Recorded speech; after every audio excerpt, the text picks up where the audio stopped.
Do you believe Spider-Man to be the game of the year 2023?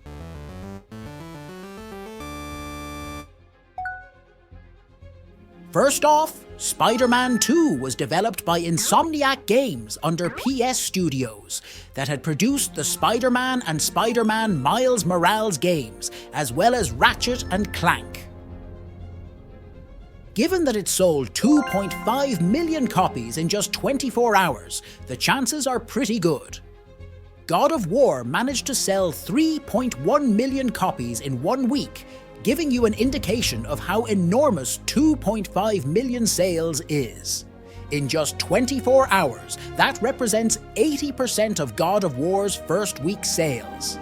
Because Spider-Man 2 is only available to PS5 users and isn't available on other platforms, including PS4, it has a limited market because only PS5 users are able to buy it. Since everyone enjoys the game and is talking about it, I'm saying that this kind of sales has the advantage of bringing in votes for Game of the Year. They truly nailed the audience, which will undoubtedly win them the award. However, as they received 90% of the votes from jury and 10% from fans in the public, the voting jury naturally has the advantage in selecting the game as GOTY. Do you recall all of the debates The Last of Us 2 fans had with Ghost of Tsushima supporters who believed their game deserved to win Game of the Year? Although both games are excellent, The Last of Us was chosen by the majority of the jury and almost equal in public votes. No argue, they deserve it, and both are excellent games. Moving on to the game's mechanics, some have complained that it is somewhat repetitive because you are merely swinging and gliding over the city. Have you ever considered the ways that other video games implement travel? By walking, by car, animal, or a robotic animal?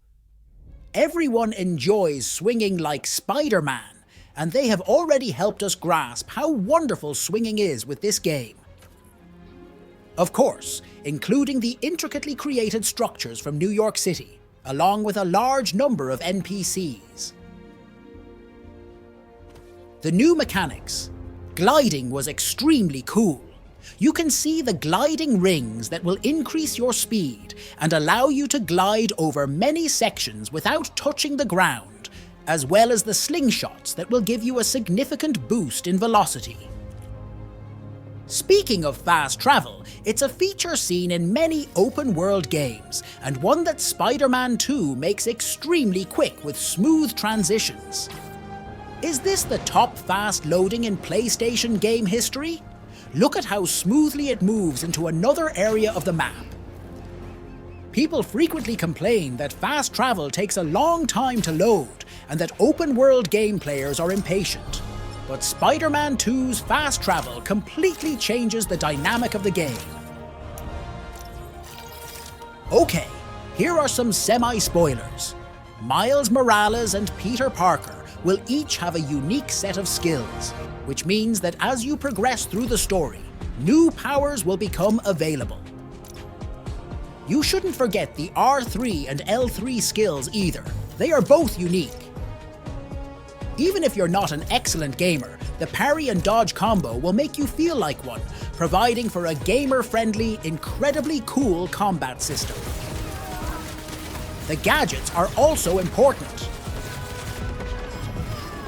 The Spider-Man 2 gadgets will make the battle system much better, and in my perspective, it's an essential tool to survive if you're on a hard difficulty. It's not the kind of optional equipment in every AAA game which most of the players just ignore it and stick to the combat, but this one is very different. The fighting system's freedom is definitely top-notch.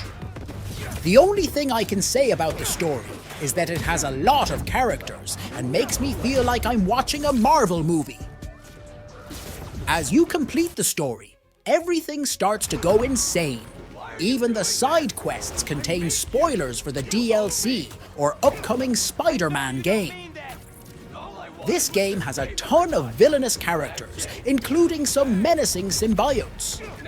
Yes, symbiotes, since you will come across others in this game than Venom. We all know that you may switch between Peter and Miles, and that they each have their own problems and storylines to deal with.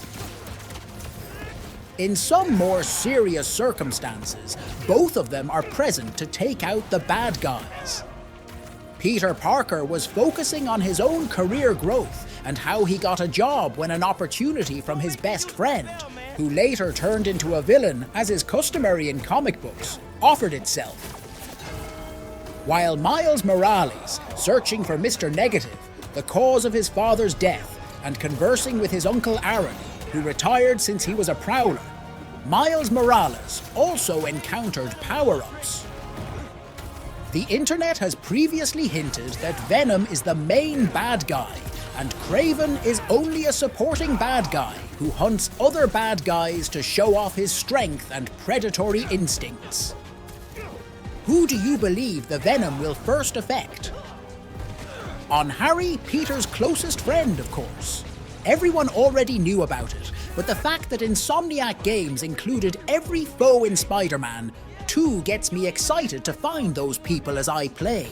It's similar to Spider-Verse or No Way Home, where there are 2 or more Spider-Mans and a lot of enemies. Regarding other things, such as suits, this game does indeed feature all of the outfits from earlier Spider-Man films and even the Spider-Verse. Fans of Spider-Man will undoubtedly enjoy this, especially if you unlock the suits as you level up in the game. In the meantime, 8 more suits need to be purchased to finish the entire set. The Platinum Trophy is not particularly difficult to obtain. In fact, I already have it, and the majority of the other trophies can be earned just by playing the game and having fun. Since your skills, equipment and gadgets have all been updated, destroying every nest of villains in the district is simple. So if you're unsure whether to finish it completely or just play through the main story, now is the time to do it and earn the Platinum. Do you believe Spider-Man 2 can win the Game of the Year award now that I discussed so extensively about it? Although there have been many great games launched this year, Insomniac Games is truly pushing the limits this time. How would you describe this one? Is Spider-Man 2 likely to outperform all of the other nominees this year? Don't forget to subscribe and turn the notification on.